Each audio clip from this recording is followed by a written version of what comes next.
حضرت عثمان حیری بہت درویش کامل صوفیاء میں شمار ہوتا تھا. لوگ ان کی مجلس مبارکہ میں آ کے بیٹھتے تھے تو اپنے دلوں کو تازہ کرتے تھے. کچھ اللہ کے نیک بندے ایسے ہوتے ہیں کہ جن کا ایک جملہ بندے کو ساری زندگی کے لیے رستے پہ ڈال دیتا ہے. بہت بڑے درویش تھے حضرت عثمان حیری. امام غزالی رحمۃ اللہ علیہ نے لکھا ایک دفعہ ایک آدمی نے ان کی دعوت پکائی. امام صاحب دعوت کھانے چلے گئے. حضرت عثمان حیری جب اس شخص کے گھر پہنچے دروازے تک گئے تو کہنے لگا حضور میں تو آپ کو دعوت دے کے بھول گیا تھا, وہ تو یاد بھی نہیں کہ روٹی پکوانی ہے, تو آپ مہربانی فرمائے آج چلے جائیں, میں دوبارہ دعوت دوں گا. میرا خیال ہے کہ جو آدمی میری طرح سمجھتا ہے نا میں سب سے چھوٹا ہوں, اس کے ساتھ بھی اگر کوئی یہ سلوک کرے تو میرا خیال ہے کہ شاید گولیاں ہی چل جائیں, بندوقیں نکل آئیں کہ تو کتنا بدتمیز ہے. گھر میں بلا کے دروازے پہ کھڑا کر کے کہہ رہا ہے مجھے تو یاد ہی نہیں آپ کی دعوت کی تھی, چلے تشریف لے جائیں آپ. تو امام صاحب رحمۃ اللہ علیہ فرمانے لگے کوئی بات نہیں بھائی, بیٹے بندہ بھول بھی جاتا ہی ہے, کوئی حرج نہیں, میں پھر آ جاؤں گا.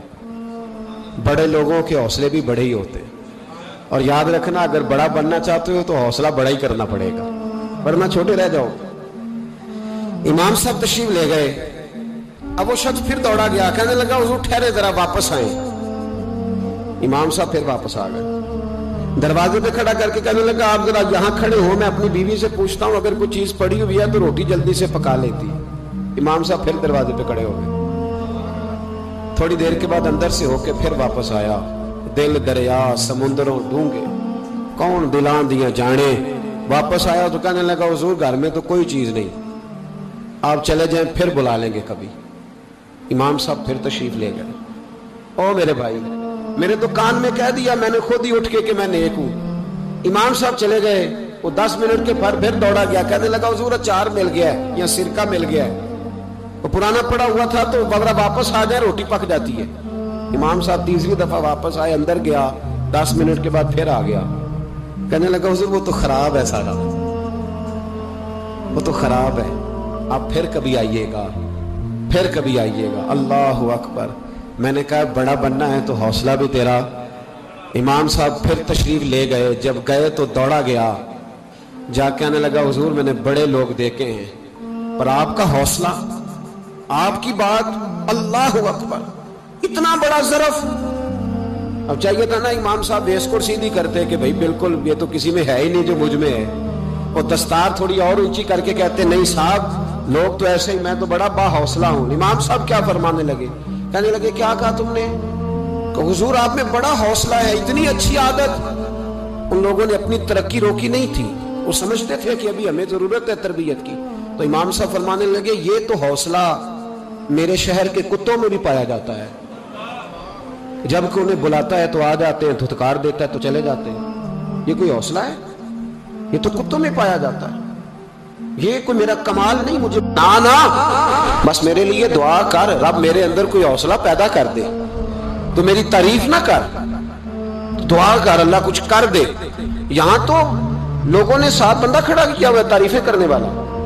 تعریف کرو صبح سے شام تک. جس نے جس کے ساتھ رشتہ رکھنا ہے اس کا طریقہ ہے کہ اس کی تعریف کرے, کہے تو بڑا اچھا ہے, تب رشتہ قائم رہتا. وہ لوگ اپنی عادات پر محنت کرتے تھے, جدوجہد کرتے تھے, کوشش کرتے تھے اور سنور جاؤں اور سنور جاؤں. ہم تو روز داستان سناتے ہیں کہ اس دنیا میں ایک ہی بندہ اچھا ہے جس کا نام میں ہوں. میں اچھا, اور پھر دوبارہ ڈھونڈو گے تو میں ہی اچھا ملوں گا. خدا مجھے ایسی خدائی نہ دے کہ اپنے سوا کچھ دکھائی نہ دے. اپنی عادات پر محنت کرے.